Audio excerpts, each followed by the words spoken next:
Flip the script a little bit. If you're an originator, how are you recruiting your referral partners? Years ago, we wrote an article that appeared in a couple of trade journals and the title or the topic was, "Who are you?" And that was built around who are you and who do you best do business with?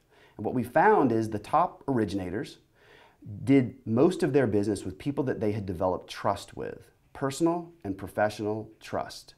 So one thing that I would think about when you get a call from a recruiter, and that recruiter could be an external recruiter, it could be an internal recruiter, or it could be a branch manager or a regional manager with a company that is attempting to recruit you. Use it as an opportunity to see if you can build trust.